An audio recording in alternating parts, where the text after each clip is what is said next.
খোসা সহ কাঁচা আমের তেল আচার। এটা যদি একবার আপনি বছরে একটু বেশি করে বানিয়ে রাখেন, সারা বছর কিন্তু খেতে পারবেন, আর কোনো আচার বানানোর দরকারই পড়বে না। পোলাও, বিরিয়ানি, খিচুড়ি এছাড়াও এটার তেলটা দিয়ে বিভিন্ন রকমের ভর্তা খেতে পারবেন। আর এটা কিন্তু ডুবো তেলে আচারটা বানাতে হয়, ফ্রিজ ছাড়াই সারা বছর সংরক্ষণ করতে পারবেন, কোনো রকম রোদে দেওয়ার ঝামেলা নাই। আচারটা বানানোর সময় আচারের ঘ্রাণে পুরা বাসাটা একদম মোমো করছিল। অবশ্যই একবার হলেও এই আচারটা বানিয়ে দেখবেন। আর কথা না বাড়িয়ে রেসিপি দেখে আসি। খোসা সহ আমের তেল আচারটা বানানোর জন্য কিন্তু আমের আটিগুলো একটু শক্ত হয়েছে, এরকম আম নেওয়াটাই ভালো। তবে আমি এখানে যে আমগুলো নিয়েছি, এই আমগুলোর মধ্যে কিছুটা আমের আটি হচ্ছে শক্ত, আবার অনেকগুলো হয়েছে নরম। ঠিক এইভাবে কেটে নিয়েছি, কিছুটা একদম ফালি করে আর কিছুটা মাঝখানে টুকরা করে কেটে নিয়েছি। এই কাটা আমগুলোকে কিছুক্ষণ লবণ পানির মধ্যে ভিজিয়ে রাখবো। তবে আপনারা চাইলে চুন পানির মধ্যে ভিজিয়ে রাখতে পারেন, তবে চুনটা আসলে সবসময় সবার কাছে থাকে না। এটাকে একটা সাইডে রেখে আমি মশলাটা রেডি করে নিব। এখানে নিয়ে নিচ্ছি 1 টেবিল চামচ সরিষা। আমি এখানে 2 রকমের সরিষা নিয়েছিলাম, তবে ওটা পরে দিয়েছিলাম। দিয়ে দিচ্ছি 5 ফোড়ন আর শুকনো মরিচ, এটাকে হালকা ভেজে গুঁড়া করে নিয়েছি। আপনারা চাইলে ধনিয়া, মরিচ, জিরা এক্সট্রা করে দিতে পারেন, তবে আমি 5 ফোড়নটাই নিয়েছি, অতিরিক্ত মশলা দেই নাই।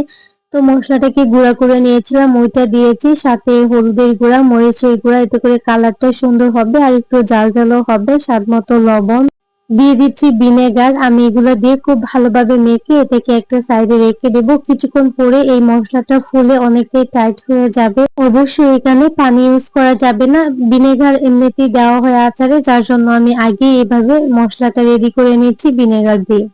এখন এটাকে একটা সাইডে রেখে দিচ্ছি। আর আমগুলো দেখেন, আমি কিন্তু একটা সুতি কাপড় দিয়ে খুব ভালোভাবে মুছে পানি থেকে শুকিয়ে নিয়েছি। আপনারা চাইলে এটাকে একদিন বা হালকা রোদেও শুকিয়ে নিতে পারেন, অথবা পেনে নিচেও রেখে দিতে পারেন, এতে করে পানিটা শুকিয়ে যাবে। কোনো রকম ভাবে এই আমের মধ্যে পানি থাকা যাবে না। যদি আচারের মধ্যে পানি থাকে, এতে করে ফ্রিজে সংরক্ষণ করলে এটার মধ্যে ফাঙ্গাস পড়ে যায়, বা কিছুদিন পর পর রোদে দিতে হয় অথবা গরম করতে হয়। সবকিছু রেডি হয়ে গেছে, এখন হচ্ছে আচারটা বানিয়ে নিব। তার জন্য চুলায় একটা আমি পাতিল বসিয়ে দিয়েছি, তার মধ্যে সরিষা তেল দিয়েছি। আর সরিষা তেল ছাড়া কিন্তু আচার একদমই হয় না। আমি এখানে হাফ কেজি সরিষার তেল থেকে অল্প একটু রেখেছিলাম আর বাকিটা দিয়ে দিয়েছিলাম, কারণ আচারটা কিন্তু একদম ডুবো তেলে রাখতে হবে। আচারের যে মশলাটা, এটা কিন্তু ফার্স্টে কষিয়ে নেব, যার জন্য আমি হচ্ছে চুলাটাকে লো মিডিয়ামে রেখেছি, কারণ এত বেশি করে যদি জাল করি মশলাটা পুড়ে যাবে। আমি কিছুক্ষণ এই মশলাটাকে খুব ভালোভাবে মিশিয়ে নিচ্ছি, সেই সাথে এটাকে কষিয়ে নিচ্ছি আর চুলার আঁচটাকে লো মিডিয়ামে রাখছি। ঠিক এইভাবে যদি মশলাটা বানান আর হচ্ছে যখন মশলাটা এভাবে কষাবেন, আপনি নিজে বুঝতে পারবেন আচারের যে টেস্ট বা গ্রাম কতটা বের হয়। আচার বানানোর আগে এই মশলার ঘ্রাণ একদম চতুর্দিকে ছড়িয়ে পড়বে। তবে আপনারা চাইলে আমটাকে কিছুক্ষণ কষিয়ে তারপরও মশলাটা অ্যাড করতে পারেন। আমি ঠিক যেভাবে বানাই আর যেভাবে বানিয়ে সংরক্ষণ করে থাকি আর এটা খেতে সবাই বেশি পছন্দ করে, ঠিক সেইভাবেই রেসিপিটা আপলোড করেছি। মশলাটা খুব সুন্দরভাবে কষানো হয়েছে। যদি বেশি কষানো হয়, এতে করে মশলাটা পুড়ে যাবে, কালারটা নষ্ট হয়ে যাবে। এখন আমি আমগুলোকে দিয়ে দিচ্ছি। অবশ্যই আমগুলোকে একটু বড় টুকরা করে কেটে নিতে হবে। একটা আমকে 4 টুকরা করে আমি কেটেছি। আবার যেগুলো আমি একটু মাঝখান থেকে টুকরা করেছি, এগুলো কিন্তু ছোট হয় না, একেবারে ভেঙে যাবে না। এই আচারটা রান্না করার সময় আমি একবারও কিন্তু আচারটা ঢেকে দিব না, এভাবে আচারটাকে একদম প্রথম থেকে শেষ পর্যন্ত রান্না করে নিচ্ছি।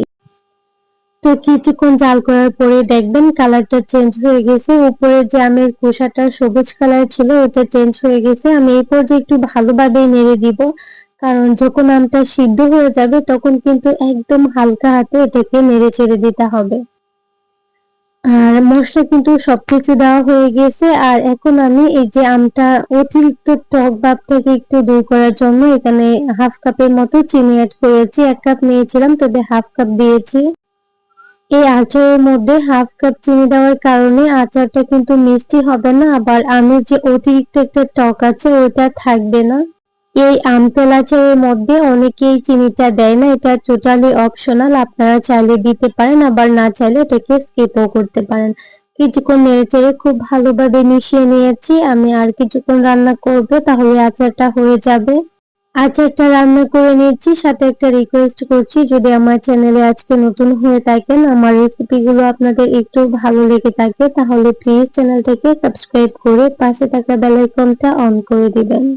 এই আচারটা কিন্তু হয়ে গেছে, তবে আমটাকে আমি একটু চেক করে নিচ্ছি খুব ভালোভাবে সিদ্ধ হয়েছে কিনা। তো আমটা সিদ্ধ হয়ে গেছে, তবে আমটা কিন্তু একেবারে গলে যায় নাই, যার কারণে আমি চুলাটাকে অফ করে দিব। আর গরম তেলের মধ্যে যদি আমটা থাকে আর আমটা খুব ভালোভাবে সিদ্ধ হয়ে যাবে। একটু দেখিয়ে দিচ্ছি, দেখেন কতটা লোভনীয় হয়েছে মাশাআল্লাহ। এই আচারটা এত পরিমাণে মজার হয়েছিল, আপনারা একবার হলেও এটা অবশ্যই অবশ্যই বাসায় ট্রাই করবেন। আর একটা আচারে কিন্তু যথেষ্ট, পুরা বছর জুড়ে খেতে পারবেন। তেলটা দিয়ে বিভিন্ন রকমের ভর্তা, ভাত সবকিছুই খেতে পারবেন।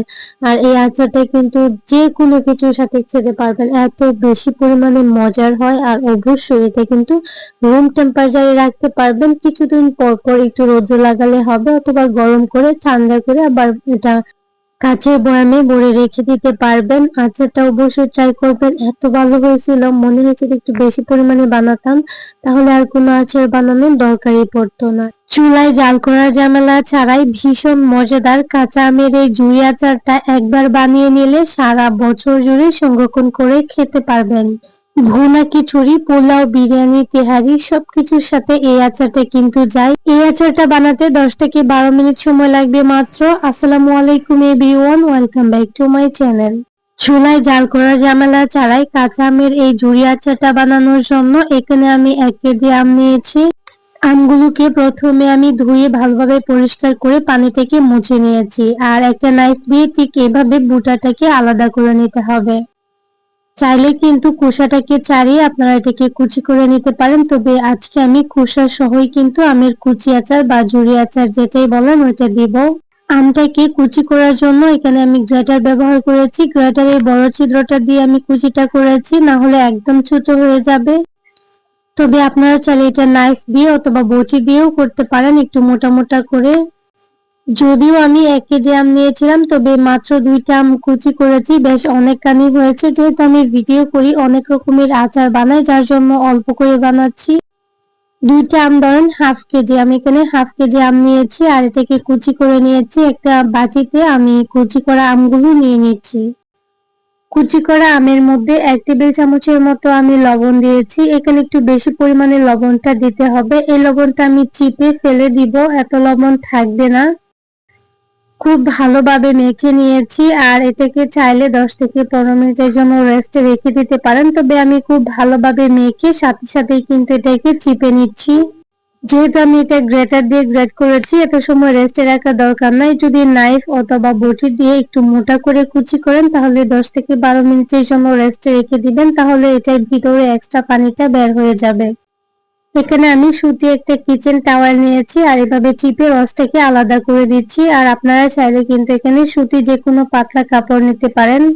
ভাবে আমি এটাকে চিপেছি, দেখেন একদম শুকনো হয়ে গেছে, এক্সট্রা পানি নেই এটার মধ্যে। এখন একটা বাটির মধ্যে নিয়ে নিচ্ছি। এই পর্যায়ে হাত দিয়ে খুব ভালোভাবে আমটাকে আমি ছাড়িয়ে নিচ্ছি, দেখেন একদম ঝুরঝুরে করে নিতে হবে। আর এখানে একটা মশলা রেডি করতে হবে। মশলাটার মধ্যে আমি 2 রকমের দিয়ে দিয়েছিলাম সরষা, সাথে দিয়েছিলাম 5 ফোড়ন আর 2টা শুকনো মরিচ, আর এটাকে আমি গুঁড়া করে নিয়েছি। এখন আমি আসল মশলাটা রেডি করে নিব আচারের জন্য। একটা বাটিতে আমি যে মশলাটা রেডি করেছিলাম ওইটা দিয়েছি, হলুদের গুঁড়া, মরিচের গুঁড়া, জাল এবং কালারের জন্য, সাথে স্বাদমতো লবণ, ভিনেগার দিয়েছি। ভিনেগারটা পরে দিলেও হয়, তবে আমি এই পর্যায়ে দিয়ে দিচ্ছি, যেহেতু এটার মধ্যে এক্সট্রা করে কোনো রকম পানি অ্যাড করা যাবে না, যার জন্য মশলাটাই আমি ভিনেগার দিয়ে বানিয়ে নিয়েছি। মশলাটা ফুলে কিন্তু একদম ডাবল হয়ে যাবে, সো এটাকে একটা সাইডে রেখে দিচ্ছি। আর এখন দেখেন আমি এখানে কিছু কুচি করে নিয়েছি রসুন আর হচ্ছে কাঁচামরিচ। অবশ্যই রসুনটা এভাবে একদম কুচি করে দিবেন, তাহলে এটার ঘ্রাণটা এত সুন্দর আসে মাশাআল্লাহ। আর হচ্ছে আগে থেকে যে মশলাটা আমি রেডি করে রেখেছিলাম ওইটা দিয়ে খুব ভালোভাবে মেখে নিচ্ছি। যখন এই মশলাটা আমের সাথে ভালোভাবে মেশাতে থাকবেন তখনই দেখবেন এত সুন্দর একটা ফ্লেভার ছড়াচ্ছে আমের। এটাকে একটা সাইডে রেখে তেলটাকে গরম করে নিব। এখানে সরিষার তেলটা আগে একটা আচারের জন্য রেডি করেছিলাম, পুরোটা লাগে নাই, অর্ধেকটা লাগছিল আর বাকিটা ছিল, ওইটা আবার গরম করে আচারের উপরে দিয়ে দিচ্ছি। একদম সহজ একটা আচার, চুলায় জাল করার ঝামেলা নাই, শুধু তেলটা গরম করে দিয়ে দিবেন। আর দেখেন এই তেলের মধ্যেই কিন্তু আচারটা কমপ্লিট হয়ে যাবে। এই আচারটা এত ফ্লেভারফুল, এত মজার হয় আর একদম কম সময়ে তৈরি করা যায়। মাত্র 2 থেকে 3টা আম দিয়ে অনেকটা আচার হয়ে যাবে। যারা কিনা আচার অনেক বেশি পছন্দ করেন, তবে আচার বানানো অনেক ঝামেলা, মশলা তৈরি করতে হয়, অনেক প্রসেসিং এর ব্যাপার আছে, তার জন্য বানাতে চান না, তারা চাইলে এই আমের কুচি আচারটা বানাতে পারেন, একদম সহজ। তো রেসিপিটা শেষ করে নিয়েছি। তেল ছাড়া, রোদে দেওয়ার ঝামেলা ছাড়া কাঁচা আমের টক ঝাল মিষ্টি কাশ্মীরি আচার একদিন বানিয়ে বছর জুড়ে সংরক্ষণ করে খেতে পারবে। এই কাশ্মীরি আচারটা দেখতে যতটা সুন্দর, খেতেও অনেক বেশি মজার হয়। একদম কম সময়ে কম মশলায় তৈরি করা যায়। আমি যেভাবে বানাই ঠিক সেভাবে রেসিপিটা শেয়ার করেছি। আসসালামু আলাইকুম everyone, welcome back to my channel. কাঁচা আমের এই কাশ্মীরি আচারটা বানানোর জন্য একদম কচি আম থেকে আটি শক্ত হয়ে যাওয়া আম পর্যন্ত যে কোনো আম নিতে পারেন। এই আমগুলোকে ধুয়ে পরিষ্কার করে নিয়েছি, তবে কয়েকদিন ঘরে থাকার কারণে আমের উপর একটু দাগ পড়ে গেছে। এটা সমস্যা না, একটা ফিলার দিয়ে খুব ভালোভাবে আমি খোসাটা ছাড়িয়ে নিচ্ছি। সবগুলো আমের খোসা ছাড়ানো হয়ে গেছে আর এই আমগুলোর মধ্যে পানি থাকতে পারবে না। খুব ভালোভাবে ধুয়ে পরিষ্কার করে মুছে নিতে হবে। চাইলে আমগুলোকে লম্বা করে কেটে নিতে পারেন, তবে আমি একটু গোল করে কেটে নিচ্ছি ঠিক এভাবে। আর ভিতরের আটিটা অবশ্যই ফেলে দিতে হবে। আমি একটা নাইফ দিয়ে ঠিক এভাবে একটু মোটা করে আর কি গোল গোল করে কেটে নিচ্ছি, তবে আপনারা চাইলে বটি দিয়েও এই কাজটা করতে পারেন। আমের পরিমাণটা আপনারা চাইলে বাড়িয়ে কমে নিতে পারেন। আমি এখানে 6 পিস আম নিয়েছি, অনেকগুলো আম থেকে 6 পিস নিয়েছি, তার জন্য আমি এখানে কতটুকু আম ওইটা বলতে পারছি না। এখন দেখেন সবগুলো আম কিন্তু ঠিক এভাবে কেটে নিয়েছি। 6 পিস আম দিয়ে বেশ অনেকটাই হয়ে গেছে। এখন হচ্ছে একটা বড় সাইজের বাটি নিয়েছি, তার মধ্যে আমি কেটে রাখা আমগুলো দিয়ে দিচ্ছি। এখন এর মধ্যে দিয়ে দিব চিনি। আমি এখানে 1.5 কাপ চিনি দিয়েছি, আর 1.5 কাপ চিনিতে অনেক বেশি পরিমাণে মিষ্টি হয়েছিল, আপনারা চাইলে একটু কম দিতে পারেন। এখন এর মধ্যে আমি দিয়ে দিব ভিনেগার। ভিনেগার ছাড়া আচারটা সংরক্ষণ করা যায় না, ভালো থাকে না, ফাঙ্গাস পড়ে যায়। আর স্বাদ মতো লবণ দিয়ে দিচ্ছি। ভিনেগারটা চাইলে পরেও দিতে পারেন, তবে আমি এটার মধ্যেই দিয়ে দিচ্ছি। একসাথে দিয়ে খুব ভালোভাবে এটাকে মেখে কিছুক্ষণের জন্য রেখে দিব রেস্টে। ঠিক এইভাবে চিনি মিশানো আমটাকে রেখে দিলে চিনিটা গলে পানি হয়ে যাবে, আর এই পানিটা দিয়েই কিন্তু আমটাকে রান্না করা হবে। এখন একটা মশলা বানিয়ে নিব। আমি যতটুকু আচার বানাবো তার জন্য মশলাটা তৈরি করছি, তার জন্য অল্প পরিমাণে নিয়েছি 1 চামচের মতো 5 ফোড়ন, 2-3টা হচ্ছে শুকনো মরিচ, এভাবে ভেঙে কিছুক্ষণ টেলে নিব। তারপর আমি এই মশলাটাকে ব্লেন্ডারে নিয়ে গুঁড়া করে নিব। একদম মিহি করব না, কিছুটা দানা দানা থাকবে। এখন আচারটা বানিয়ে নিব। তার জন্য এই প্যানটার মধ্যে আমি দিয়ে দিব আগে থেকে চিনি মিশানো যে আমটা ছিল। দেখেন কতটা পানি বের হয়েছে, চিনিটা একদম গলে গেছে। এই আচারটার মধ্যে আর কোনো রকম পানি দিব না। দেখেন কতটা পানি উঠছে, এই পানিটা দিয়েই কিন্তু আচারটা একদম হয়ে যাবে। খুব ভালোভাবে নেড়ে চেড়ে মিশিয়ে নিব। এই আচারটা এমনিতেও খেতে অনেক বেশি ভালো লাগে, তাছাড়াও আপনি চাইলে ভুনা খিচুড়ি, পরোটা, তেহারি, বিরিয়ানি সবকিছুর সাথে খেতে পারবেন। এই আচারটা রান্না করার সময় কিন্তু একবারও আমি ঢাকনা দিয়ে ঢেকে দিব না। কিছুক্ষণ পর দেখবেন কালারটা চেঞ্জ হয়ে গেছে। হালকা করে নেড়ে চেড়ে দিতে হবে, যেহেতু অনেক বেশি পাতলা এই আমগুলো আর খুব দ্রুতই সিদ্ধ হয়ে যায়। ঠিক এই পর্যায়ে মশলাটা রেডি করে রেখেছিলাম যে ওটা দিয়ে দিচ্ছি। কালারের জন্য এখানে অল্প একটু মরিচের গুঁড়া, সাথে অল্প একটু হলুদের গুঁড়া, প্রায় 1/2 চামচ করে দিয়েছি। এখন খুব ভালোভাবে নেড়েচেড়ে মিশিয়ে নিচ্ছি। আর সাথে একটা রিকোয়েস্ট করছি, যারা আমার চ্যানেলে আজকে নতুন আছেন, যদি আমার রেসিপিগুলো আপনাদের কাছে একটু ভালো লেগে থাকে তাহলে প্লিজ চ্যানেলটাকে সাবস্ক্রাইব করে পাশে থাকা বেল আইকনটা অন করে দিবেন। আর হ্যাঁ, যারা যারা অলরেডি এই চ্যানেলটাকে সাবস্ক্রাইব করে রেখেছেন তাদেরকে অসংখ্য ধন্যবাদ। কিছুক্ষণের মধ্যে আচারটা হয়ে গেছে। দেখেন ঠিক এরকম একটা অবস্থায় আসবে, পানিটা শুকিয়ে যাবে, চিনিটা একটু ক্যারামেলের মতো কালার আসবে, একদম আটালো হয়ে যাবে, তখন চুলাটাকে অফ করে দিতে হবে। আচারটা কিন্তু একদম হয়ে গেছে। এখন হচ্ছে এই আচারটা নামানোর আগে শুকনো মরিচ এভাবে কেটে আমি দিয়ে দিচ্ছি। দেখতে যেমন সুন্দর লাগবে আর সুন্দর একটা ফ্লেভারও আসবে শুকনো মরিচের। আর এটা টোটালি অপশনাল, আপনারা চাইলে স্কিপ করতে পারেন। এখন হচ্ছে আমি এটাকে নামিয়ে নিচ্ছি আর ঠান্ডা হওয়ার পর সার্ভ করে আপনাদেরকে একটু দেখিয়ে দিচ্ছি। আচারটাকে এমন ভাবে বানাতে হবে যাতে করে এর মধ্যে অবশিষ্ট একটু পানি না থাকে। যদি পানি থাকে আচারটা নষ্ট হয়ে যাবে, বেশি দিন সংরক্ষণ করা যাবে না। আসসালামু আলাইকুম everyone, welcome back to my channel. আজকে আমি তৈরি করব কাঁচা আমের ক্যান্ডি। কাঁচা আমের এই ক্যান্ডিগুলো একবার বানিয়ে পুরো বছর জুড়ে সংরক্ষণ করে খেতে পারবেন। বিশেষ করে বাচ্চারা তো এই ক্যান্ডিগুলো অনেক বেশি পছন্দ করে। কাঁচা আমের এই ক্যান্ডিগুলো খেতে কিন্তু ভীষণ টেস্টি হয়। কাঁচা আমের এই ক্যান্ডিগুলো একদম সহজ রেসিপিতে অনেকগুলো টিপস সহকারে সংরক্ষণ পদ্ধতি সহ আজকে শেয়ার করব। যদি ভিডিওটা ভালো লাগে প্লিজ চ্যানেলটাকে সাবস্ক্রাইব করে পাশে থাকা বেল আইকনটা অন করে দিবেন। তাহলে চলুন আর কথা না বাড়িয়ে শুরু করি আজকের নতুন রেসিপি। কাঁচা আমের ক্যান্ডি তৈরি করার জন্য এখানে 1 কেজি কাঁচা আম নিয়েছি। আমগুলোকে ভালোভাবে ধুয়ে পরিষ্কার করে নিয়েছি। ক্যান্ডি তৈরি করার জন্য একটু লম্বা যে আমগুলো হয় এগুলো নিলেই ভালো হয়। আর এখন হচ্ছে আমগুলো থেকে খোসাটা ছাড়িয়ে নিতে হবে। আমি একটা ফিলার দিয়ে খোসাটা ছাড়িয়ে নিচ্ছি। আপনারা চাইলে কিন্তু এই কাজটা বটি দিয়েও করতে পারেন। সবগুলো আমের খোসা ছাড়িয়ে নিচ্ছি। এখন আমগুলোকে চিকন আর লম্বা করে কেটে নিব। এই আমগুলোর ভিতরে আটি হয়ে গেছে, যার জন্য নাইফ দিয়ে কাটা সম্ভব না। আমি এগুলোকে বটি দিয়ে কেটে নিচ্ছি। সবগুলো আম কিন্তু চিকন আর এরকম লম্বা করে কেটে নিয়েছি এক সাইজ করে। আর ভিতরে যে শক্ত আটিটা ছিল ওইটা একদম ভালো করে ফেলে দিয়েছি। আপনারা চেষ্টা করবেন ভিতরে আটিটা শক্ত হওয়ার আগে এই আমগুলো দিয়ে ক্যান্ডি তৈরি করার। তো সবগুলো আম আবারও আমি কিছুটা সময় খুব ভালোভাবে ধুয়ে পরিষ্কার করে নিয়েছি। আমের এই ক্যান্ডিটা তৈরি করার জন্য কিন্তু একদমই কম উপকরণ লাগে। এখন হচ্ছে এটাকে একটা বড় সাইজের মিক্সিং বলে নিয়েছি আর তার মধ্যে দিয়ে দিচ্ছি 1 কাপ চিনি। আমি 1 কেজি আমের জন্য 1 কাপ চিনি নিয়েছি। চিনিটাকে খুব ভালোভাবে আমের সাথে মিশিয়ে নিতে হবে। এখানে কিন্তু আর কোনো কিছু অ্যাড করার দরকার নেই। খুব ভালোভাবে চিনিটা আর আমটা একসাথে মিশিয়ে ঢাকনা দিয়ে ঢেকে রেস্টে রেখে দিবেন কিছুটা সময়ের জন্য। হাতে সময় থাকলে 10 থেকে 15 মিনিট রেখে দিতে পারেন। আমি 10 থেকে 15 মিনিটের মতো রেখে দিয়েছিলাম। আর দেখেন আম থেকে অনেকটা পানি উঠে গেছে, চিনিটা কিন্তু প্রায় গলে গেছে।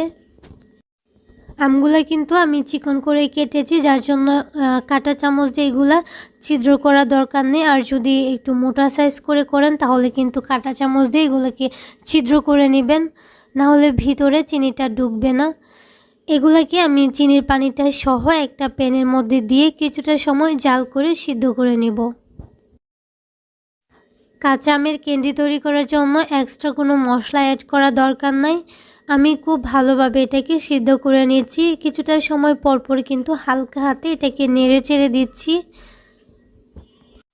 আস্তে করে এগুলোকে নেড়ে চেড়ে দিতে হবে, না হলে কিন্তু ভেঙে যাবে। এখন এর মধ্যে আমি অ্যাড করব, দিয়ে দিচ্ছি স্বাদ মতো লবণ। লবণটা চাইলে কিন্তু স্কিপও করতে পারেন, তবে দিলে অনেক বেশি ভালো হয়। আর এখানে একটু ফুড কালার অ্যাড করছি 1/2 চা চামচের মতো, কারণ এটা দিলে এই ক্যান্ডিগুলোর কালারটা অনেক বেশি সুন্দর আছে। তবে এটা টোটালি অপশনাল, চাইলে কিন্তু স্কিপ করতে পারেন। দিলে কালারটা সুন্দর আসে কিন্তু টেস্টের কোনো হেরফের হয় না। ফুড কালার দিলেও যেরকম টেস্ট আসবে, না দিলেও কিন্তু সেম টেস্টে আসবে। এখন হচ্ছে আমগুলো খুব ভালোভাবে সিদ্ধ হয়ে গেছে, এটাকে নামিয়ে একটা সাইডে রেখে দিব। এই আমগুলোকে রোদ্রে কিন্তু শুকাতে হবে, যার জন্য বড় সাইজের একটা স্টিলের বোল নিয়েছি। এটার মধ্যে প্রথমে কিন্তু তেল ব্রাশ করে নিতে হবে। আমি অল্প একটু তেল ব্রাশ করে নিয়েছি, তারপরে একটা একটা করে আমের স্লাইসগুলো দিয়ে দিচ্ছি। একটু দূরে দূরে এভাবে দিয়ে দিচ্ছি, আর একসাথে মিশিয়ে দিবেন না। একদিনের মতো ভালো রোদ যদি উঠে একদিনেই কিন্তু এই আমগুলো শুকিয়ে যায়। সবগুলো আম কিন্তু দেওয়া হয়ে গেছে। এখন একটা নেট দিয়ে ঢেকে আমি এটাকে রোদ্রে দিয়ে দিব। দেখেন এরকমভাবে নেট দিয়ে ঢেকে আমি এটাকে রোদ্রে দিয়েছিলাম। একদিনের রোদ্রেই হয়ে যাবে, কারণ এটা একদিনের রোদ্রেই কিন্তু এক্সট্রা যে পানিটা ওইটা শুকিয়ে যাবে।